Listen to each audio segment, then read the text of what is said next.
جیسا کہ گورنمنٹ چاہتی ہے کہ پی پی پی یا پی ایم ایل این یا پی ڈی ایم کے بیچ میں کوئی خلیج آئے یا دراڑ آئے، وہ نہیں ہوگا. سب پولیٹیکلی بہت میچور ہیں، الگ الگ سیاسی جماعتیں ہیں، اپنی اپنی ترجیحات ہیں، اور ان ترجیحات کو پھر آپ نے ملا کے ایک جگہ پہ لے کے آنا ہے. کچھ ایک قدم جب آپ کے درمیان ایک ایشو پہ مختلف خیالات ہیں کسی ایشو پہ، تو سیاسی جماعتوں میں، سیاسی اتحادوں میں کچھ قدم آپ کو آگے بڑھنا پڑتا ہے، کچھ قدم کسی کو پیچھے آنا پڑتا ہے. تو یہ ایڈجسٹمنٹ ہو رہی ہے اور ہو جائے گی انشاءاللہ تعالیٰ. لیکن میں نے پھر تیسری بار کہہ رہا ہوں، ٹارگٹ بالکل کلیئر ہے. اور ٹارگٹ کیا ہے کہ اس سلیکٹڈ گورنمنٹ کو، جو لوگوں کے لیے عذاب بن گئی ہے، ملک کے لیے دھرتی کا بوجھ بن گئی ہے، جو جھوٹوں کی حکومت ہے، بہتان لگانے والوں کی حکومت ہے، ایک مافیا کی حکومت ہے، جو کچھ یہ لوگوں کو اوپر الزام لگاتے رہے ہیں دراصل یہ خود ہیں. تو وہ ایکسپوز بھی اب ہو رہے ہیں، ابھی انہیں اور ایکسپوز ہونا ہے. روز ایک نیا مسئلہ کھڑا ہوتا ہے، اس لیے کہ یہ مکافات عمل ہے. جب آپ جھوٹ بولیں گے، جب آپ لوگوں کی پگڑیاں اچھالیں گے، جب آپ چلتے ملک کو انٹرپٹ کریں گے، تو پھر بعض اوقات آپ کو اقتدار ملتا ہے. یہ میں بات سنیے، آپ کو اختیار ملتا ہے مگر آپ کی عزت چلی جاتی ہے. یہ جو ہے نا وَتُعِزُّ مَن تَشَاءُ وَتُذِلُّ مَن تَشَاءُ. مجھے میرے ایک بزرگ نے جو ایک بہت بڑے سیاستدان تھے، دنیا میں نہیں ہے، کشمیری پولیٹیشین، ان سے میں نے یہ سمجھا اور سیکھا تھا. انہوں نے مجھے یہ بتایا تھا کہ بیٹا بعض اوقات اختیار اور اقتدار چلا جاتا ہے لیکن اللہ کریم عزت دے دیتا ہے، اور بعض اوقات اقتدار اور اختیار مل جاتا ہے مگر عزت نہیں رہتی. پی ٹی آئی اور عمران خان صاحب کے ساتھ یہی کچھ ہوا.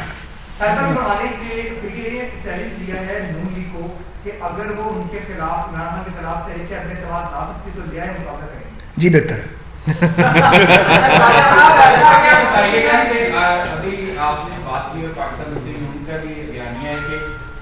یہ فائنل کوشچن ہے.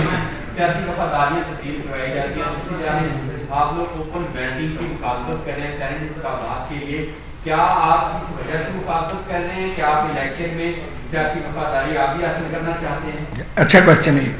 نہیں، گزارش یہ ہے کہ اچھا کیا آپ نے مجھے ایک وضاحت کرنے کا موقع دیا ہے. دیکھیے پی ایم ایل این کیا کہتی ہے. ہم یہ کہہ رہے ہیں کہ آپ اگر الیکشن کو ریفارم کرنا چاہتے ہیں، جو کہ ہونا چاہیے اس ملک میں، اور تاکہ الیکشن کے بعد یا ڈیورنگ الیکشن یا بیفور الیکشن ریگنگ کا الزام کوئی فریق نہ لگا سکے، تو پھر آپ ایک پیکج لے کے آئیں، الیکشن ریفارمز کا پیکج لائیں، اور وہ آپ اپوزیشن سے شیئر کریں، پی ایم ایل این سے، پی ڈی ایم سے، پیپلز پارٹی سے، پارلیمنٹ کے اندر لے کے آئیں. ہم اس پہ بالکل صدق کے دل سے مدد بھی کریں گے، تعاون بھی کریں گے، کنٹریبیوٹ بھی کریں گے.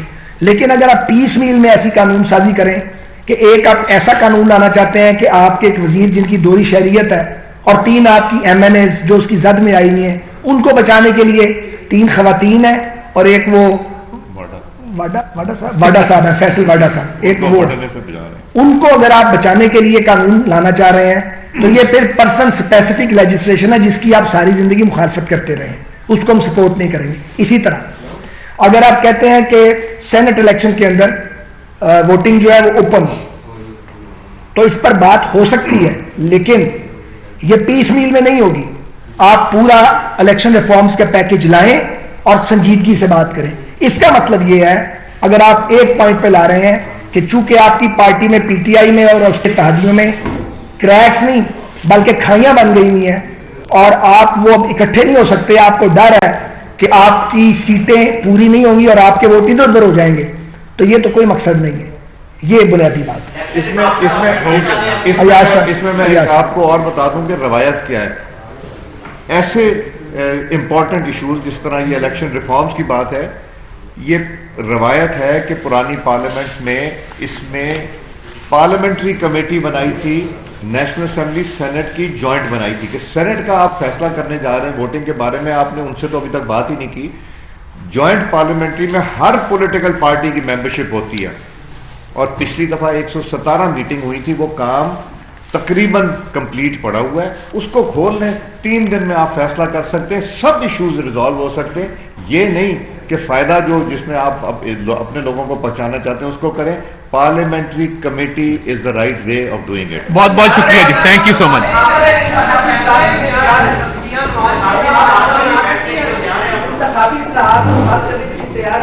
جب وقت آئے گا پھر دیکھیں.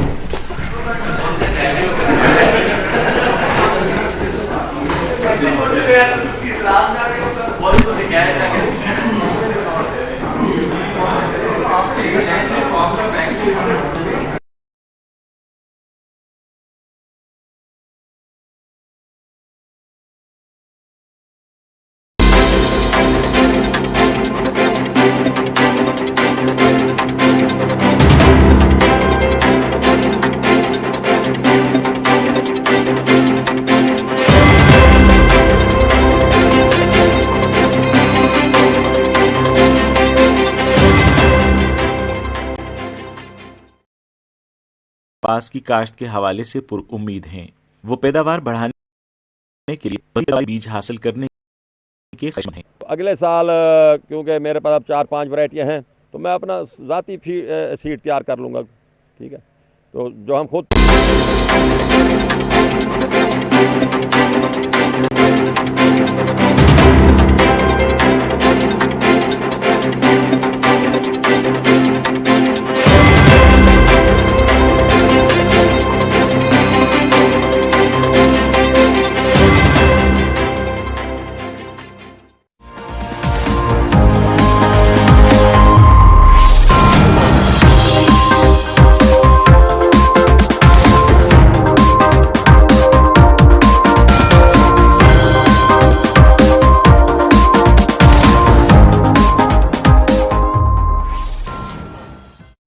افزائی کے لیے حکومت سے متعدد پالیسیاں متعارف کرانے کی خواہش ہے تاکہ کپاس کی پیداوار کی بحالی کو یقینی بنایا جا سکے. کپاس آخرکار پاکستان کی چاندی کی فصل ہے. جی, آپ کے خیال میں پاکستان میں کپاس کی پیداوار کو مستحکم بنانے کے لیے پاکستانی حکومت کو کون سے اقدامات اختیار کرنے چاہیے؟ تو میرے خیال میں سب سے پہلے تو آپ کو ایک جو کاٹن گروئنگ ایریاز ہیں جہاں پہ جو موسم ہے وہ کپاس کی پیداوار کے لیے بہتر ہے, ان کو ریسٹرکٹ کر دینا چاہیے. وہاں پہ کپاس کے علاوہ کوئی اور فصل نہیں پیدا کی جا سکتی. کسانوں کو اور زیادہ ایجوکیٹ کرنا چاہیے کہ وہ کس طرح سے اپنی فصل کا خیال رکھیں. اور تیسری چیز یہ کہ اچھے بہتر سیڈز اور پیسٹیسائڈز بھی ان کو فراہم کرنے چاہیے تاکہ کہ جس سے اس کی پیداوار میں اور ان کی آمدنی میں اضافہ ہو. دوسرا سوال یہ ہے, کپاس کی پیداوار میں چائنا پاکستان کو کون سی مدد فراہم کر سکتا ہے؟ جہاں پہ مدد ممکن ہے اس میں حکومت پاکستان پہلے سے چین کے ساتھ اس سلسلے میں بہت سی مدد لے رہی ہے چین سے, اور اس میں خاص طور پہ یہی بیج کا معاملہ ہے کہ جو جدید اور نیا بیج ہے وہ چین پاکستان کو پاکستان میں افزائش سینٹر بھی بنائے جا رہے ہیں اس کے لیے, اور مختلف جگہوں پہ اس سلسلے میں کام بھی ہو رہا ہے. اور دوسری چیز یہ ہے کہ چین پاکستان سے سود جو ہے وہ درآمد کرتا ہے.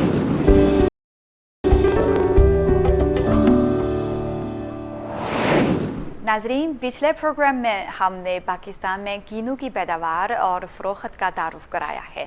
پاکستانی کینو سے کون کون سی مصنوعات بنائی جا سکتی ہیں اور کینو اور اسے تیار کرتا مصنوعات کی موجودہ صورتحال اور مستقبل کیا ہے, آئیے ہماری رپورٹ دیکھیے. پچھلے پروگرام میں ہم نے کینو کی کاشت کے بارے میں بات کی تھی.